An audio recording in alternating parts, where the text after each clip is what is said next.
दोस्तों नमस्कार। मैं आलोक शुक्ला अपने YouTube चैनल पर आपका स्वागत करता हूं।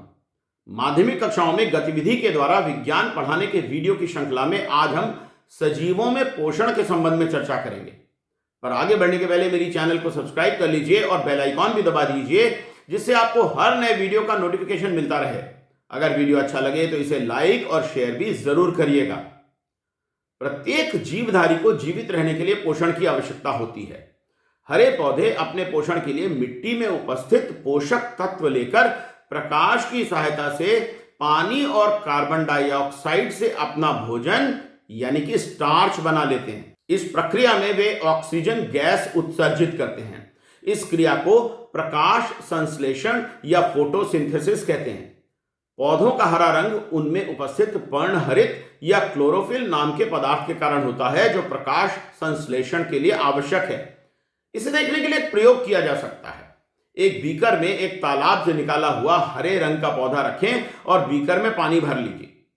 तालाब में पाया जाने वाला हाइड्रिला नाम का पौधा इस प्रयोग के लिए बहुत उपयुक्त है।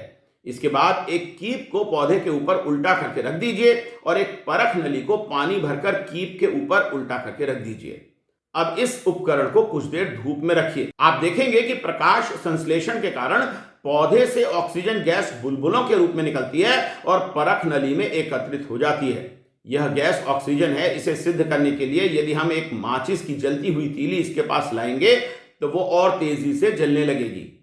अब यदि इस उपकरण को हम काले रंग के कागज से पूरी तरह से ढक कर रख दें तो इसमें ऑक्सीजन गैस नहीं बनेगी। इससे यह सिद्ध होता है कि प्रकाश संश्लेषण के लिए प्रकाश आवश्यक है।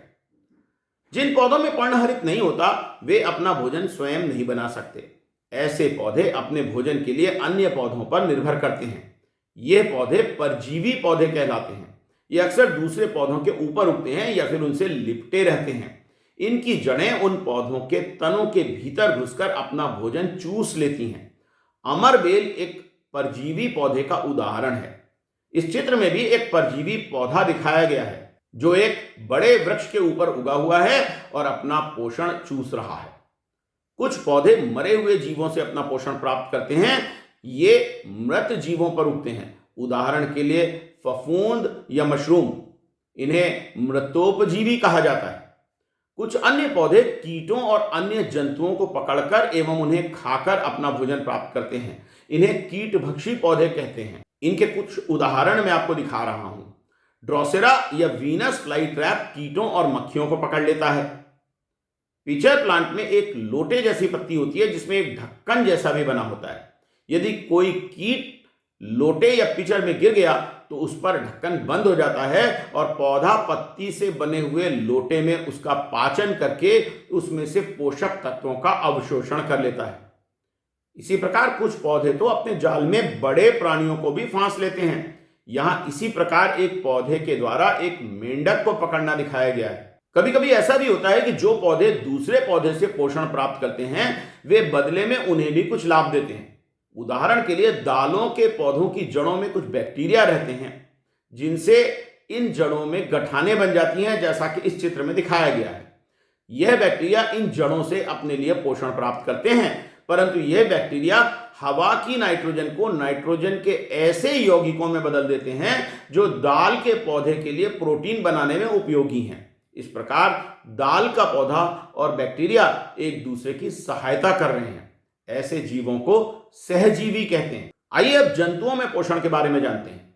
जंतु स्वयं अपना भोजन नहीं बना सकते, इसलिए वे अपने पोषण के लिए या तो पौधों पर निर्भर करते हैं या फिर अन्य जंतुओं पर। विभिन्न प्रकार के जंतुओं में अपने भोजन को पकड़ने के लिए अलग अलग तरह की रचनाएं होती हैं। एक कोशीय जंतु अमीबा अपने कूटपादों से पैरामीशियम को पकड़कर खा लेता है। हाइड्रा अपने स्पर्शकों या टेंटिकल्स से भोजन को पकड़ता है। मेंढक अपनी लंबी जीभ से कीट पतंगों को पकड़कर खा लेता है। मच्छर के पास ऐसे अंग होते हैं जिनसे वो किसी व्यक्ति के शरीर में घुसाकर खून चूस सकता है। मनुष्य का पाचन तंत्र बहुत विकसित होता है। हम अपना भोजन अपने मुंह से अंदर लेते हैं। इसे हम अपने दांतों से चबाकर छोटे टुकड़ों में बदल लेते हैं। मुंह में ही पाचन का कार्य प्रारंभ हो जाता है।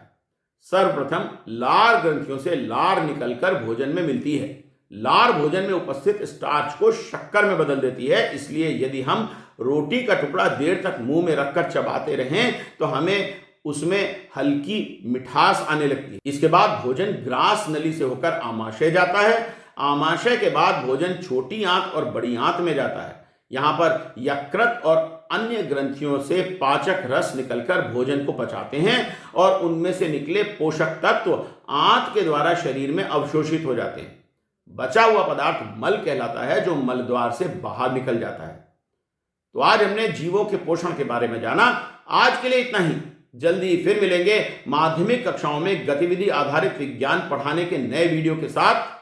तब तक के लिए नमस्कार।